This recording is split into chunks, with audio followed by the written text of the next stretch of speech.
স্বীকৃতি লাভ কৰিছে। গুণেশ্বৰী Sonowal, সুলেশ্বৰ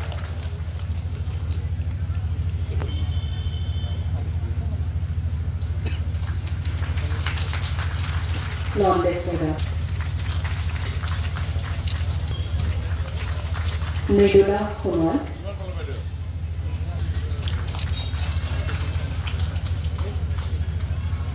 Minister Formalization of Micro Food Processing Enterprises (PMFME) scheme অধীনত seed capital 40,000. তৃতীয় পৰ্যায়ত আমাৰ তিনিচুকীয়া জিলালৈ এই সহযোগিতা আগবঢ়াম আজি 1916 গৰাকী মহিলা। দ্বিতীয় প্ৰাকৃতিক দুৰ্যোগৰ কাৰণে যোৱা এই বছৰটোত বহু লোকৰ ঘৰ বাৰী অনিষ্ট হ'ল। আংশিকভাৱে সম্পূৰ্ণভাৱে তেওঁলোকক পুনৰ সংস্থাপন কৰিবৰ কাৰণে তেওঁলোকৰ ঘৰসমূহ যাতে পুনৰ সাজি ল'ব পাৰে। আৰ্থিক দুৰৱস্থাৰ কাৰণে কেতিয়াবা সেই কাম নিজে কৰিব নোৱাৰে, কিন্তু চৰকাৰৰ বিধি ব্যৱস্থা অনুসৰি আমি সেইসকলৰ লোকলৈ আমি কিছু সাহায্য আগবঢ়োৱাৰ সিদ্ধান্ত গ্ৰহণ কৰিছিলোঁ। আৰু মাননীয় মুখ্যমন্ত্ৰী ডাঙৰীয়াই এই বিকাশৰ 12টা দিনত সকলোৰে হাতত যাতে সেই সাহায্য ৰাখি তুলি দিব পাৰে তাৰ প্ৰতি লক্ষ্য ৰাখিও আজি সেইসকল ব্যক্তিক আমি আমন্ত্ৰণ জনাইছোঁ। আংশিকভাৱে ক্ষতিগ্ৰস্ত তিনিচুকীয়া জিলাৰ 2603টা পৰিয়াল আৰু সম্পূৰ্ণৰূপে ক্ষতিগ্ৰস্ত 206টা পৰিয়াললৈ আমি এই সহযোগিতা আমি আগবঢ়াম। তৃতীয়তে কিছু আমি উদ্যোগী আৰ্থিক সহযোগিতাৰে তেওঁলোকৰ উদ্যমিতাক আগুৱাই লৈ যাবৰ কাৰণে এটা বিশেষ কাৰ্যসূচী আমি হাতত লৈছোঁ। সেইটো হ'ল প্ৰধানমন্ত্ৰী formalisation of micro food processing enterprise.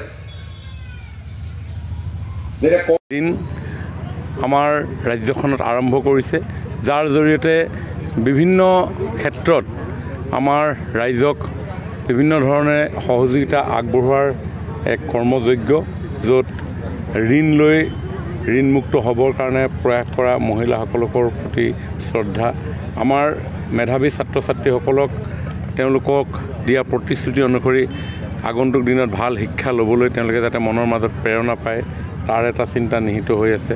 অন্যহাতে প্ৰাকৃতিক দুৰ্যোগ ইত্যাদিৰ কাৰণে আমাৰ যিসকল লোক ক্ষতিগ্ৰস্ত হৈছিল সেই আৰ্তজনৰ কাষত সহানুভূতিৰে তেখেতসকলে নিজৰ জীৱন যাত্ৰাক আৰু অধিক সুন্দৰ ৰূপত সচলভাৱে আগুৱাই লৈ যোৱাৰ ক্ষেত্ৰত যাতে সাহস পায় তাৰ এটা চিন্তা।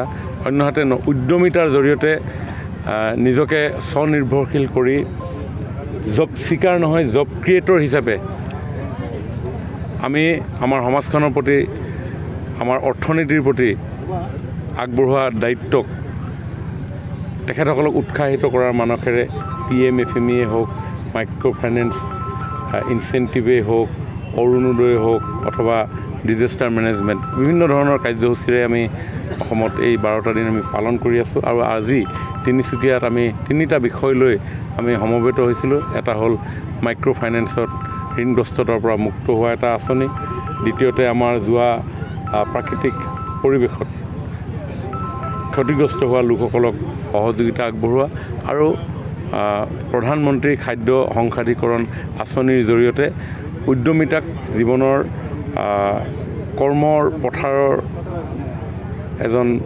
সাহসী সৈনিক হিচাপে প্ৰতিষ্ঠা লাভ কৰিবলৈ বিচৰা লোকসকলক আজি সহযোগিতা আগবঢ়াওঁ।